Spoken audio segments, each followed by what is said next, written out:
Praise lord. Hosanna ministry తరపున మీ అందరికీ శుభాభివందనాలు తెలియజేస్తున్నాను. ఈరోజు మనం హానుక్ని గురించి తెలుసుకుందాం. హానుక్ అంటే అంకితము. తన జీవితం 300 ఏళ్ళు దేవునితో నడిచిన అంకిత భావంతో దేవునితో నడిచాడు. మీరు బైబిల్లో ఆదికాండం 5వ అధ్యాయం 22వ వచనం మనం చదివితే, హానోకు మెతుషేలను కనిన తర్వాత 300 ఏళ్ళు దేవునితో నడుచుచు కుమారులను కుమార్తెలను కనెను. హానోకు దినములన్నీ 360 సంవత్సరాలు హానోకు దేవునితో నడిచాడు గనుక దేవుడు అతన్ని తీసుకుని వెళ్ళిపోయాడు. అదే వాక్యం హెబ్రీ పత్రికలో 11వ అధ్యాయం 5వ వచనంలో కూడా మనకు కనిపిస్తుంది. విశ్వాసమును బట్టి హానుకు మరణాన్ని చూడకుండా కొనిపోబడెను. అతడు కొనిపోబడక మునుపు దేవునికి ఇష్టుడై ఉండి సాక్ష్యం పొందాడు. అతడు కొనిపోబడక మునుపు దేవునికి ఇష్టుడై ఉండి సాక్ష్యాన్ని పొందాడు. దేవునితో నడిచాడు. ప్రేమ దేవుని బిడ్డలారా, ప్రభుని నమ్ముకున్న ప్రతి బిడ్డ దేవునితో నడవాలని ఉంటుంది. అయితే హానుక్ 300 ఏళ్ళు దేవునితో నడిచాడు. మనం కూడా దేవునితో నడవాలంటే మనకు ఎటువంటి లక్షణాలు, మనకి ఎటువంటి గుణం మనలో ఉండాలి? దేవునితో నడిచే అనుభవం మనందరికీ దేవుడు ఇవ్వాలనుకుంటే మనం ఎలా నడవాలి దేవునితో అనేది మనం బైబిల్లో గమనించి చూస్తాం. మొట్టమొదటిగా మనం గమనించి చూస్తే, మనం వేగం, దేవునితో ఆయన ఎంత స్పీడ్, ఆ స్పీడ్ని మనం కూడా ఆ విధంగా అదే స్పీడ్లో మనం నడవాలి. అదే స్పీడ్లో నడవకపోతే మనం ఆయనతో నడవలేం కదా, ఆయనతో మనం నడవలేం. అందుకని అపోస్తలుడైన పౌలు అంటాడు, గలతీ పత్రిక 2:21 అంటాడు, నేను దేవుని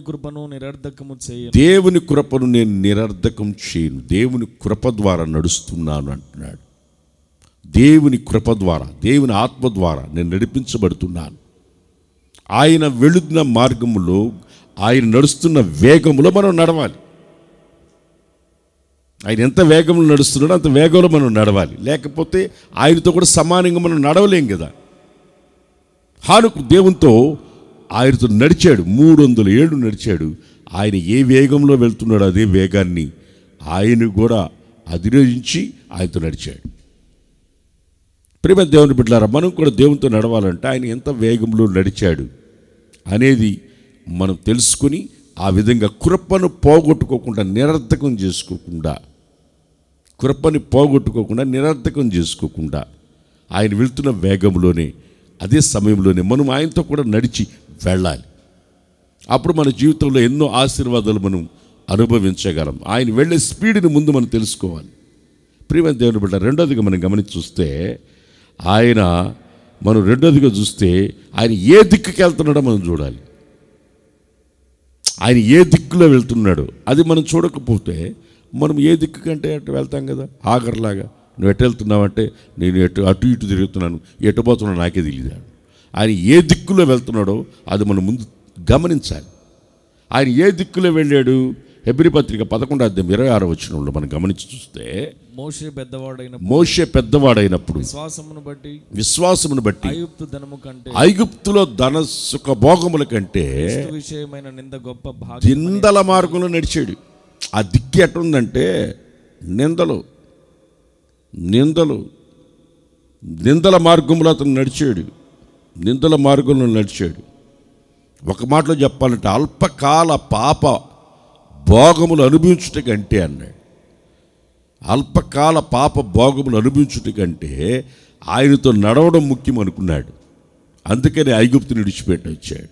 మనం ఆయన ఏ దిక్కులో వెళ్తున్నాడంటే, మనము అల్పకాల సుఖభోగాలు విడిచిపెట్టి నడిచే మార్గంలో నడవాలి. ఆయన పరిశుద్ధుడు, పవిత్రుడు.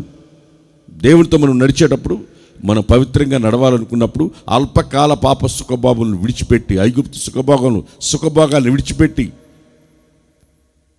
ఆయన వైపు చూస్తూ మనం నడవాలి. అప్పుడు మన జీవితంలో ఎలాగ అతను సాక్ష్యాన్ని పొంది వెళ్ళాడో అలాగే మనం కూడా సాక్ష్యం పొందగలం. మనం ఎప్పుడైతే ఈ అల్పకాల పాప సుఖభోగంలో పడ్డామనుకోండి, సాక్ష్యాన్ని పోగొట్టుకుంటాం. జీవితాన్ని నష్టపరుచుకుంటాం, దేవునితో నడిచే అనుభవాన్ని పోగొట్టుకుంటాం. ప్రియమైన దేవుని బిడ్డలారా, దేవుని ప్రజలతో శ్రమలు అనుభవించడం మేలని ఎప్పుడైతే ఆ శ్రమల మార్గంలో నడవాలనుకున్నామో దేవునితో నడిచే అనుభవం మనల్ని ఆ దిక్కుకే తీసుకెళ్తుంది. ఆయన వెళ్ళిన దిక్కు అదే. శ్రమలు అనుభవించాడు, అవమానాలు అనుభవించాడు, దెబ్బలు తిన్నాడు, ముఖం మీద ఉమ్ము ఊహించుకున్నాడు. మనం వెళ్ళే మార్గం కూడా అదే. ఆయన వెళ్ళిన దిక్కు అదే. మన దేవుడు వెళ్ళిన మార్గంలో ఆయన మనకంటే ముందుగా వెళ్ళి మనల్ని నడిచి నమ్మంటున్నాడు. ఐఎమ్ ద వే, నన్ను వెంబడించండి అంటున్నాడు. ఆయన్ని మనం వెంబడించి ఆయనతో నడవాలంటే మనము అవమానాలు, నిందలు ఇవన్నీ ఆ మార్గంలోనే మనం నడవాలి. ప్రియమైన దేవుని బిడ్డలారా, మూడవదిగా మనం చూస్తే మనం ఆయన ఏ త్రోవలో వెళ్తున్నాడో తెలుసుకోవాలి. ఏ త్రోవలో వెళ్తున్నాడో తెలుసుకోవాలి. ఆయనతో నడవాలంటే ఆయన ఏ త్రోవలో వెళ్తున్నాడు అది తెలియాలి, మనకు నిశ్చయంగా తెలియాలి. మనం గమనించి చూస్తే హెబ్రీ పత్రిక 12:2 చూస్తే ఆయన ఏ త్రోవలో వెళ్తున్నాడో మనకు కనిపిస్తుంది. ఆయన తన ఎదుట ఉంచిన ఆనందం కొరకు అవమానమును నిర్లక్ష్యము చేయక. అవమానాలు దేవునితో నడిచేటప్పుడు అవమానాలు వస్తాయి. కొంతమంది ప్రభుని నమ్ముకున్నాం, మా కులస్తులు మమ్మల్ని ఎట్లా అంటున్నారు, మాకు ఎట్లా అంటున్నారు, అవమానపరుస్తున్నారు, ఇట్లా అంటున్నారంటే ఆ మార్గమే, ఆ త్రోవే అవమానాల మార్గం. ముందుంచబడిన సంతోషం కొరకు, ఆనందం కొరకు మనం ఈ లోకములో మన జీవితంలో ఖచ్చితంగా ఆ నిందలు అనుభవించవలసిందే. ముందు ఉంచబడిన ఆ మార్గములో మనం వెళ్ళేటప్పుడు అవమానాలు మనల్ని వెంటాడతాయి. ఏం భయపడకూడదు. అందుకనే చక్కగా అంటాడు. మళ్ళీ ఇంకోసారి చదవండి ఆ మాటని. ఆయన తన ఎదుట ఉంచబడిన ఆనందం కొరకు. ఆయన ఎదుట ఒక ఉంచుంది. మనం వెళ్ళే మార్గం ఆనందం కొరకు. అవమానాలు నిర్లక్ష్యపెట్టి అవమానాలనే త్రోవలో ఆయన నడిచాడు. మనం ఆయనతో నడవాలంటే అవమానాల త్రోవలోనే నడవాలి. అనేకులు మనల్ని అవమానిస్తారు, అనుమానిస్తారు, నోటుకొచ్చేట్టు మాట్లాడతారు, ఎన్నో నిందలు వేస్తారు. ఏం భయపడకూడదు. ఎందుకంటే మనం ఆయనతో నడుస్తూ ఉన్నాం కనుక ఆ త్రోవలోనే ఉన్నాయి అవి. ఆ త్రోవలో మనం వెళ్ళేటప్పుడు మనం ముందు ఒక ఆనందం ఉంది, దాన్ని మనసులో పెట్టుకోవాలి. ఇవన్నీ లెక్క చేయకూడదు.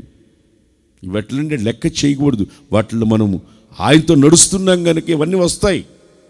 ఆయన నిషేధించారు గనక, నిషేధించబడిన రాయి తలకు మూలరాయి అవుతుంది గనక, ఆయనతో మనం ఆ త్రోవలో నడుస్తున్నాం గనక మనల్ని కూడా నోటికొచ్చేట్టు మాట్లాడతారు, నిషేధిస్తారు కూడా.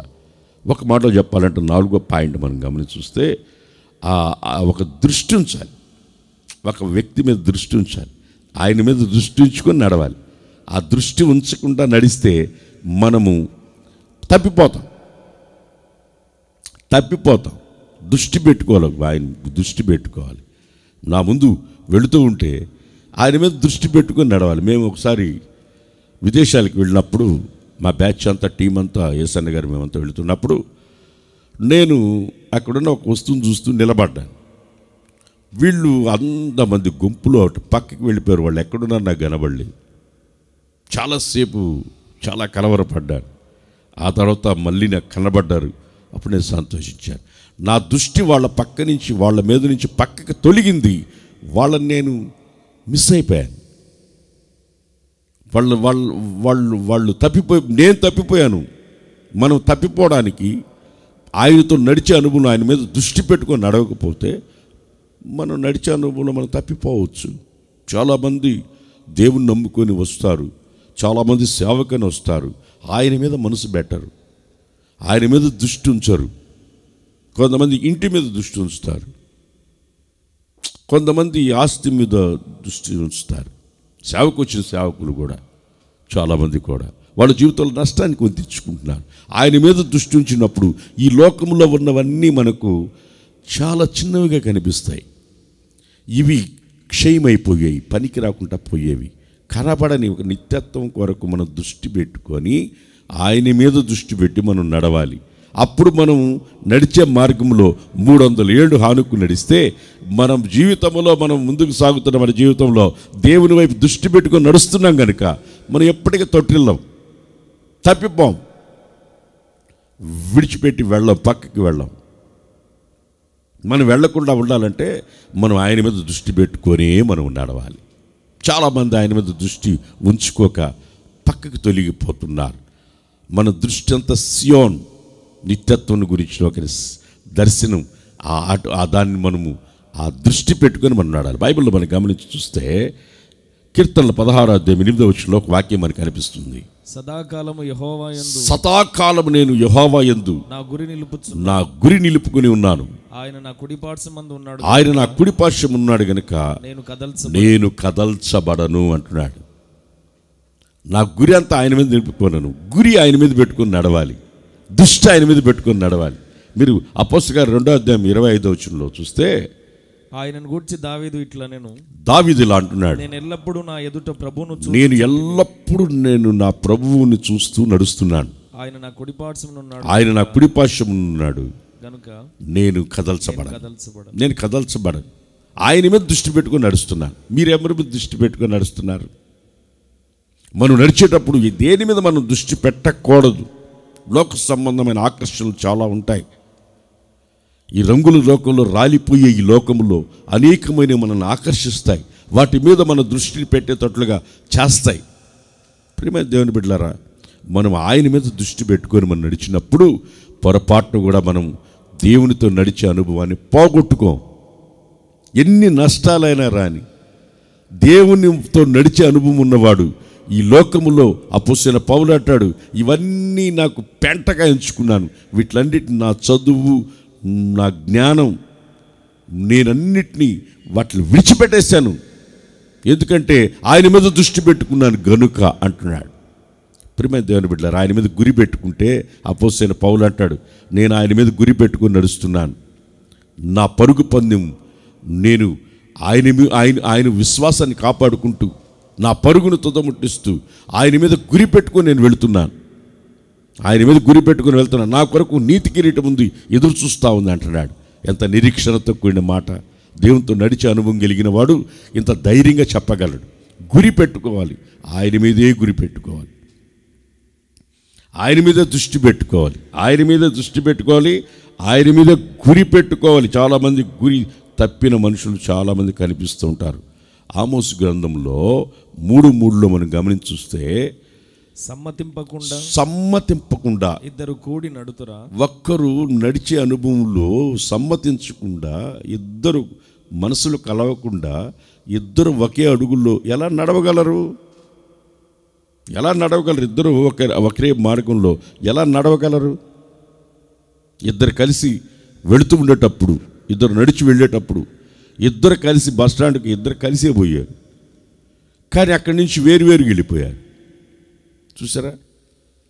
వాళ్ళ మార్గం వేరు, వీళ్ళ మార్గం వేరు. నడిచే అనుభవంలోనే వెళ్ళే మార్గంలో వెళుతున్నట్టుగానే ఉంటుంది, దేవునితో నడిచినట్టుగానే ఉంటుంది.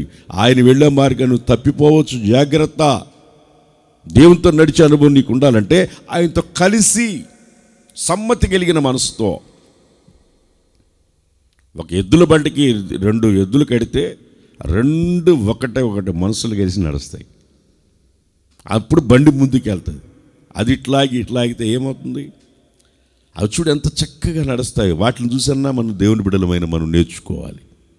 ప్రియమైన దేవుని బిడ్డలారా, మనము ఆయనతో కూడా కలిసి సమ్మతి కలిగిన మనసుతో ఆయనతో కూడా కలిసి గురి పెట్టుకొని ఆయన మీద గురి పెట్టుకొని నడవాలి. 4వదిగా చూస్తే అతని మీద దృష్టి పెట్టుకొని మనము ముందుకు సాగాలి. 5వది చూస్తే గురి పెట్టుకోవాలి. గురి, ఆకాశంలో ఎగిరే పక్షికి ఒక గురి ఉంటుంది, సముద్రంలో వెళ్ళే ఒక ఓడకు ఒక గురి ఉంటుంది.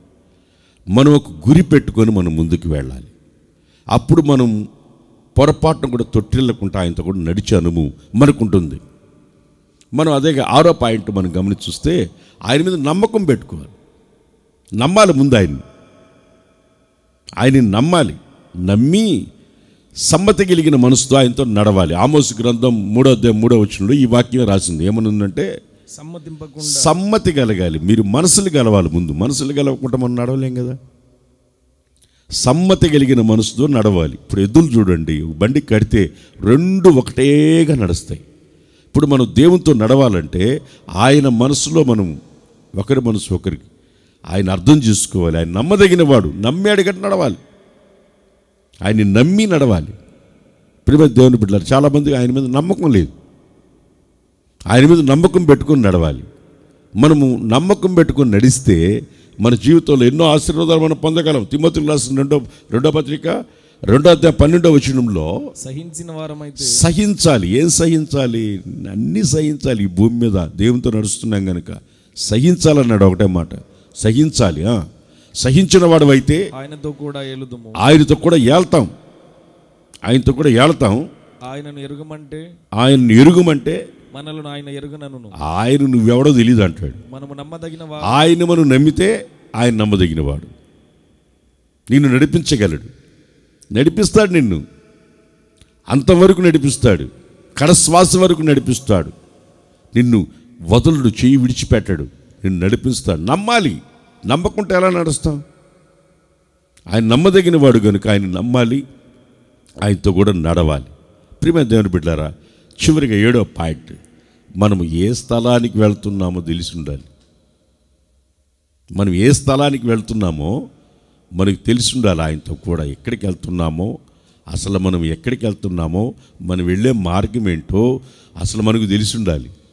మన బైబిల్లో గమనించి చూస్తే ఎఫెసీ పత్రిక 2:7 మనం అసలు ఎవరిమి, మనం ఎక్కడున్నాం, మన పరిస్థితి ఏంటి, మనం ఎలా నడవాలి దేవునితో అని అక్కడ చూస్తే అపోస్తలుడైన పౌలు ఎఫెసీ పత్రికలో చాలా చక్కటి మాట రాశాడు. క్రీస్తు యేసునందు మనల్ని ఆయనతో కూడా లేపి పరలోకమందు ఆయనతో కూడా మనల్ని కూర్చోబెట్టినాడు. మనం పరలోక సంబంధమైన వారి గనుక ఆ పరసంబంధమైన మన ఆలోచనలతో పరసంబంధమైన పైన నిలబెట్టున్నాడు గనుక పరసంబంధమైన వాటి మీద మనసు పెట్టుకుని నడవాలి. దాన్నే మనం అంటాడు కొలస్సీయులకు రాసిన పత్రిక 3:1 మీరు క్రీస్తుతో కూడా లేపబడిన వారైతే పైనున్న వాటిని వెతకండి. అక్కడ క్రీస్తు దేవుని కుడిపార్శ్వమందు కూర్చొని ఉన్నాడు. ఆయన మీద మనసు పెట్టుకుని నడవాలి. ఆయన మీద మనసు పెట్టుకుని నడిస్తే భూ సంబంధమైన వాటి మీద మనసు పెట్టరు. ఈరోజు ఆయనతో నడిచేవాళ్ళు భూ సంబంధమైన వాటి మీద మనసు పెడితే పర సంబంధమైన వాటి మీద మనసు పెడతాం. ఆయనతో కూడా మనతో కూడా లేపి ఆయన పైన కూర్చోబెట్టినాడు కనుక మనం పర సంబంధమైన వాటిని ఆలోచించాలి. పర సంబంధమైన వాటిని ఆలోచించి మనం నడిస్తే నిశ్చయముగా మన జీవితంలో హానుకు 300 ఏళ్ళు నడిచినట్లు మన కడశ్వాస వరకు దేవునితో నడవగలం, నిశ్చయముగా నడవగలం. ప్రియమైన దేవుని బిడ్డలారా, మన జీవితంలో ముందు ఆయన వెళుతున్న వేగాన్ని గుర్తుపట్టాలి. ఆయన ఏ దిక్కుకి వెళ్తున్నాడో తెలుసుకోగలగాలి. ఆయన ఏ త్రోవలో వెళ్తున్నాడో తెలుసుకోవాలి. ఆయన మీద దృష్టి పెట్టాలి, ఆయన మీద గురి నింపాలి, ఆయన మీద నమ్మాలి. ఆయన నమ్మాలి. ఆయన ఏ స్థలంలో ఉన్నాడో తెలుసుకున్నామంటే ఆయన సింహాసనం మీద ఉన్నాడు. ఒక సింహాసనం యొక్క దర్శనం నీకుంటే ఆయనతో నడుస్తావు. ఈ లోకంలో ఎన్ని శ్రమలు వచ్చినా, ఎన్ని నిందలు వచ్చినా, ఎన్ని అవమానాలు వచ్చినా ఆయన ఒకటే మాట చెప్పాడు, నేను జయించి నా తండ్రి సింహాసనం మీద కూర్చున్నాను. మీరు జయిస్తే, ఆ నడతలో నడిస్తే, జయ జీవితాన్ని పొందితే సింహాసనం మీద తీసుకెళ్తా అన్నాడు. యుగ యుగాలు దేవునితో ఉండే అనుభవాన్ని మనకిచ్చి నిత్య సియోనికి తీసుకెళ్తాడు, నూతన యెరూషలేముకి తీసుకెళ్తాడు. నూతన ఆకాశం, నూతన భూమి, నూతనమైన ఒక సృష్టి, దేవుడు ఉండే ఒక స్థలానికి మనం వెళ్ళాలంటే పైనున్న వాటి మీద మనసు పెట్టుకొని నడవాలి. అప్పుడు హానుకు 300 ఏళ్ళు నడిచి అంకిత భావంతో నడిచాడు. మనం కూడా అంకితం చేసుకొని మన ప్రాణాత్మ శరీరాలు దేవునికి అంకితం చేసుకొని దేవుని కొరకు మనం నడవగలిగితే నడిచే అనుభవాన్ని, దేవునితో నడిచే అనుభవం అది ఊహకందనిది. ఆయన వైపు చూస్తూ నడిస్తే యుగ యుగాలైనా నడవచ్చు. ఆయనతో కూడా యుగ యుగాలు ఉండడానికి కొరకు ఈ భూమి మీద మనం పరసంబంధమైన వాటి మీద మనసు పెట్టి భూ సంబంధమైన వాటి మీద మనసు పెట్టకుండా సింహాసనం దర్శనంతో మనం నడవగలిగితే ప్రభువుతో యుగ యుగాలు దేవునితో ఉండగలం. ఇటువంటి నడిపింపు నీకు అవసరమైతే, ఇటువంటి నడిపింపు ఖచ్చితంగా నువ్వు నడిచి నీ జీవితంలో ఆయన ఉన్నట్టు కృపను పోగొట్టుకోకుండా నువ్వు నడవగలిగితే కృపాసనానికి, నిత్యత్వంలో దేవునితో యుగయుగాలు ఉండే అనుభవాన్ని దేవుడు నీకు నాకు అనుగ్రహించును గానుక. హానుకు ద్వారా మనం తెలుసుకున్నది ఏంటంటే దేవునితో 300 ఏళ్ళు చక్కగా నడిచాడు. మనం ఈ లోకములో ఉన్న ఈ స్వల్పకాలం దేవునితో నడిచి పరసంబంధమైన వాటి మీద మనసు పెట్టుకొని అక్కడికే మనం వెళతాం గనుక దాని మీద మనసు పెట్టుకొని యుగయుగాలు దేవునితో ఉండే అనుభవాన్ని వాక్యముంటున్న నీకు నాకును దేవుడు ప్రసాదించునుగాక. తల వంచి కళ్ళు మూసుకోండి, చిన్న ప్రార్థన చేసుకుందాం. స్తోత్రం తండ్రి, నమ్మదగిన దేవుడా, హానుకు 300 ఏళ్ళు దేవునితో నడిచాడు నాయన. అతను అంకితంతో నడిచాడు, అతని పేరే అంకితం. నీతో నడిచే అనుభవం నాయన తండ్రి, ఇటువంటి అనుభవాన్ని మాకు ఇచ్చినది మీ స్తోత్రాలు.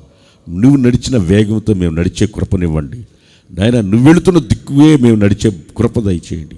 నీవు వెళుతున్న త్రోవలోనే మేము నడిచే కృప దయచేయండి.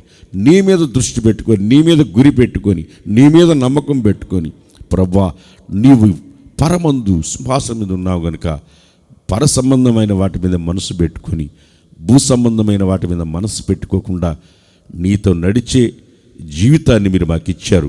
కడ శ్వాస వరకు నడిపించగలిగిన నమ్మదగిన వాడు.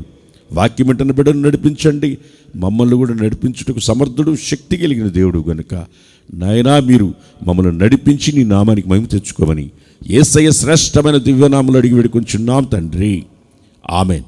మన పునరుద్ధారుడైన ప్రభువైన యేసుక్రీస్తు కృప, తండ్రిని దేవుని ప్రేమ, పరిశుద్ధాత్మని సహవాసం సన్నిధి మనకును సర్వలోకములో ఉన్న పరిశుద్ధులకి సదాకాలం ఆయన కృపతోడైండి నడిపించును గాక. Amen, amen, amen. God bless you.